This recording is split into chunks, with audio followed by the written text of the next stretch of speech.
ఆ రోజు బస్టాండ్లో కొత్త వాతావరణం మొదలైంది. కొత్తగా తెరిచిన సిటీ టిఫిన్ సెంటర్ ముందు రంగురంగుల బెలూన్లు, డప్పుల మోత ఉంటుంది. లక్ష్మి రాజమ్మతో అంటుంది, అక్క ఇది విన్నావా? అటు చూడు, ఎవరో కోటీశ్వరరావు అంట. సిటీ నుంచి వచ్చాడు చూడు, మనకే పోటీగా టిఫిన్ సెంటర్ పెట్టాడు అని లక్ష్మి అంది. చూశాను లక్ష్మి అని రాజమ్మ అన్నది. టిఫిన్ సెంటర్ దగ్గర కోటేశ్వరరావు అందరితో ఇలా చెప్తున్నాడు.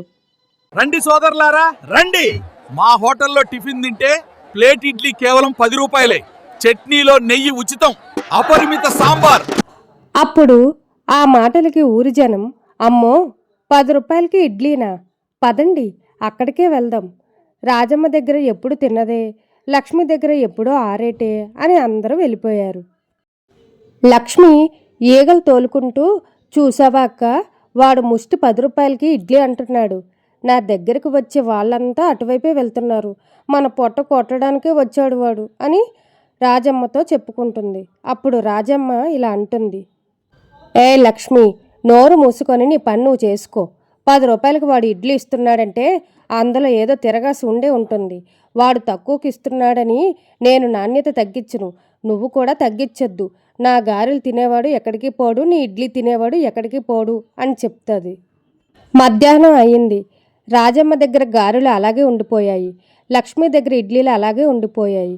అప్పుడు లక్ష్మి ఇలా అంటుంది, అక్క మనం ఇలాగే ఉంటే మన బండ్లో అమ్ముకోవాల్సిందే. నా దగ్గర ఒక ప్లాన్ ఉంది. ఆ కొత్త హోటల్ వాడు సాంబార్ గిన్నెలు బయటే పెడుతున్నాడు. రాత్రికి రాత్రి అందులో ఏదైనా కలిపేద్దాం. మర్నాడు అది తిన్న వాళ్ళందరికీ వాంతులైతే ఊరి జనం వాడి షాపును తగలబెడతారు. అప్పుడు మళ్ళీ మనకే గిరాకీ పెరుగుతుంది అని రాజమ్మతో చెప్తుంది. ఆ మాటలకి రాజమ్మ కోపంతో ఊగిపోతూ, ఛీ, ఎంత నీచమైన ఆలోచననిది. వ్యాపారంలో పోటీ ఉండాలి కానీ ఇలా ఒకరి ప్రాణాలతో ఆడుకుంటావా? వాడు కొత్తగా వచ్చాడు, తన అదృష్టాన్ని వెతుక్కుంటున్నాడు. వాడు నచ్చితే జనం ఉంటారు, లేకపోతే వెళ్తారు. కానీ ఇలాంటి పనులు చేస్తే నేను నిన్ను పోలీసులకు పట్టిస్తాను, జాగ్రత్త అని లక్ష్మికి గట్టిగా చెప్తుంది. ఆ మాటలకు లక్ష్మి భయపడి, అయ్యో రాజమ్మ, అలా కాదు, ఇలా చేస్తే ఎలా ఉంటుంది అని అడుగుతున్నాను అంతే అని అక్కడి నుంచి వెళ్ళిపోయింది. రాజమ్మ మాట వినకుండా లక్ష్మి రాత్రిపూట ఎవరూ లేని సమయం చూసి కొత్త హోటల్ వంటగదిలోకి ప్రవేశిస్తుంది. లోపలికి వెళ్ళిన లక్ష్మి తనలో తాను ఇలా అనుకుంటుంది, ఈ రాజమ్మకి ఎప్పుడూ నీతిలే, కానీ నాకు కావాల్సింది డబ్బు. ఇదిగో ఈ పాడైపోయిన మందు బిళ్ళల పొన్ని ఈ ఇడ్లీ రుబ్బులో కలిపేస్తాను. రేపు నీ హోటల్కి తాళం పట్టడం ఖాయం కోటేశ్వరరావు అని నవ్వుతూ బయటకు వస్తుంది. మరుసటి రోజు ఉదయం టిఫిన్ కొందరు తింటారు. తినగానే జనం కడుపు నొప్పి అని రోడ్డు మీద కూర్చుంటారు. కోటేశ్వరరావు కంగారుగా అక్కడికి వస్తాడు. ఏమైంది అంటే, అయ్యా బాబు, కడుపులో నొప్పిగా ఉంది అని. ఒకరు కాదు, ఇద్దరు కాదు, ఇడ్లీ తిన్న వాళ్ళందరికీ కడుపు నొప్పి వస్తుంది.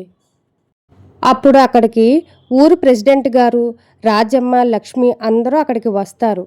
అప్పుడు ప్రెసిడెంట్ అంటాడు, ఏంటయ్యా కోటేశ్వరరావు, పట్నం నుంచి వచ్చి మా ఊరి వాళ్ళ ఆరోగ్యం పాడు చేయాలని చూస్తున్నావా? ప్లేట్ ఇడ్లీ 10 రూపాయలని చెప్పి విషం పెడతావా అని ప్రెసిడెంటు కోటేశ్వరరావుని అడుగుతాడు. అప్పుడు కోటేశ్వరరావు, అయ్యా ఇది ఎలా జరిగిందో నాకు తెలియదయ్యా అని అంటాడు. పక్కనే లక్ష్మి ఇదంతా చూస్తూ నవ్వుతూ ఉంటుంది. ఇక ఈరోజు కోటేశ్వరరావు పని అయిపోయింది, షాపు మూసేస్తారు, మళ్ళీ జనాలు నా షాప్కి వస్తారు అని నవ్వుకుంటుంటే పక్కన రాజమ్మ ఇదంతా లక్ష్మి పనా అని అనుకుంటుంది. కోటేశ్వరరావు మాత్రం వణుకుతూ, లేదు స్వామి, నేను అన్ని మంచి సరుకులే వాడాను, నాకేం తెలియదు సార్ అని చెప్పాడు. అప్పుడు ప్రెసిడెంట్ గారు షాపు బలవంతంగా మూశారు. అప్పుడు రాజమ్మ అడ్డుపడి, ఆగండి ప్రెసిడెంట్ గారు, తప్పు ఈ అబ్బాయిది కాదు. నిన్న లక్ష్మి నాతో ఈ హోటల్లో మందు కలుపుతానని చెప్పింది. ఆమె దగ్గర ఏదో పొడి ప్యాకెట్ కూడా ఉంది. నిజం చెప్పవే లక్ష్మి అని గట్టిగా అంటుంది. అప్పుడు లక్ష్మి తడబడుతూ, నేనెందుకు వేస్తాను రాజమ్మక్క, అబద్ధం చెప్తుంది ప్రెసిడెంట్ గారు అని చెప్తుంది. అప్పుడు రాజమ్మ, అయితే నీ బండి దగ్గర ఉన్న ఆ సంచి తీయి చూద్దాం అని అంటారు. అందులో ఉన్న మందుల ప్యాకెట్లు ఏంటో అందరికీ తెలిసిపోతుంది. అప్పుడు లక్ష్మి దొరికిపోయి, క్షమించండి ప్రెసిడెంట్ గారు, గిరాకీ తగ్గిపోయిందని ఇలా చేశాను, ఇంకెప్పుడు ఇలా చెయ్యను, నన్ను క్షమించండి అని అన్నది. అప్పుడు రాజమ్మ కోటేశ్వరరావుతో, చూసావయ్యా కోటేశ్వరరావు, రేటు తగ్గించడం కాదు, నమ్మకాన్ని సంపాదించడం ముఖ్యం అని అన్నది. అప్పుడు లక్ష్మి వైపు చూస్తూ, లక్ష్మి, పక్కవాడి రేఖను తుడిపేస్తే నీ రేఖ పెద్దది అవ్వదు, నీ కష్టం మీద నువ్వు నిలబడాలి అని లక్ష్మికి బుద్ధి చెప్పింది. అప్పుడు ప్రెసిడెంటు రాజమ్మతో ఇలా అంటాడు, నీ కరుకు మాటల వెనుక ఇంతటి ధర్మం ఉందని ఈరోజు మళ్ళీ నిరూపించావు రాజమ్మ. లక్ష్మి, ఈ ఊరిలో ఇక నీకు చోటు లేదు అని అంటాడు. అప్పుడు లక్ష్మి ప్రాధేయపడుతూ, ప్రెసిడెంట్ గారు, ఇంకెప్పుడు ఇలా చేయను, మీ ఊరి పిల్లని, నన్ను క్షమించి వదిలేయండి అని ప్రాధేయపడుతుంది. అప్పుడు ప్రెసిడెంట్ గారు, ఇంకోసారి ఇలా చేస్తే ఒప్పుకోను అని అంటారు. స్నేహితులారా, ఎదుటివారిని నాశనం చేసి మనం ఎదగాలనుకోవడం మూర్ఖత్వం. రాజమ్మలా నిజాయితీగా ఉన్నప్పుడే మనకు గౌరవం దక్కుతుంది. లక్ష్మి లాంటి వాళ్ళు తాత్కాలికంగా గెలిచినా చివరికి ఓటమి పాలవ్వక తప్పదు.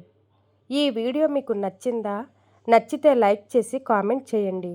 రేపు మరొక ఎపిసోడ్లో కలుద్దాం.